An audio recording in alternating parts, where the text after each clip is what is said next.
বলবো বলবো বলবো। আচ্ছা শোনো,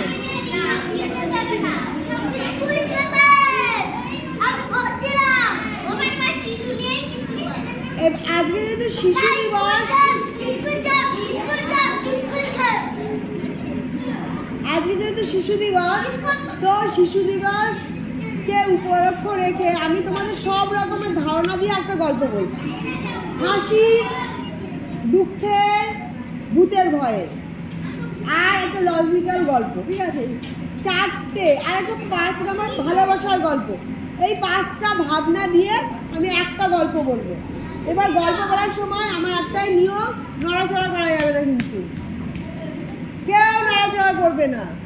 আর তার আগে যারা হিন্দু তারা একটুখানি উঠে বসেই থাকবে, দাঁড়াতে হবে না। তোমরা হিন্দু যারা রয়েছ, যারা পুজো করো আর কি, ঠিক আছে, সংস্কৃত কথা বলো, তারা বসে বসে বলো, কাল হরা,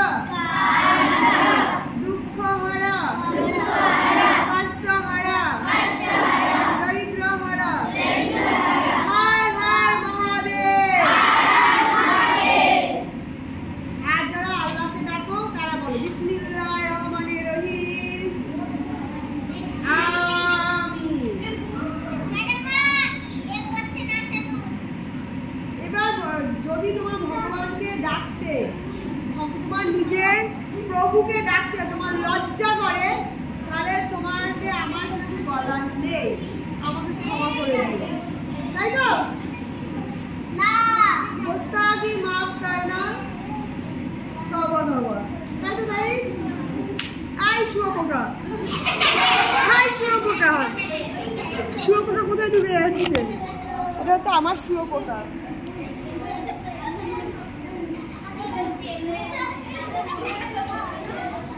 এটা হচ্ছে আমার শুয়োপোকা, এটাকে আমি গর্ভে ধারণ করেছিলাম, ঠিক আছে?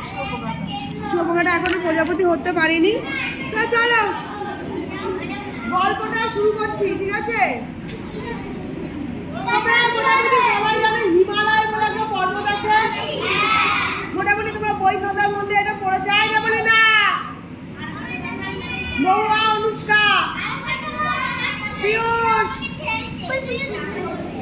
সরে বস, ফাঁকা ফাঁকা হয়ে বস।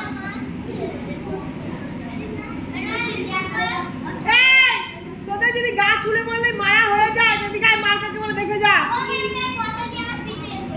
কে বোতল ছুঁড়ে ফেলে দেবো কিন্তু এবার আমি, সাথে তুইও, তাহলে তোকেও তুই ছুঁড়ে ফেলে দেবো।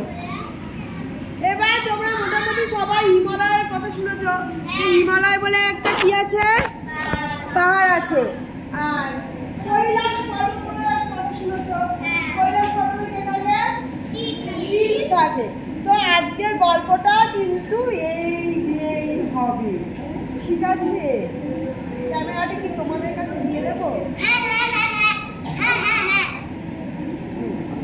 এটা বেটার আছে।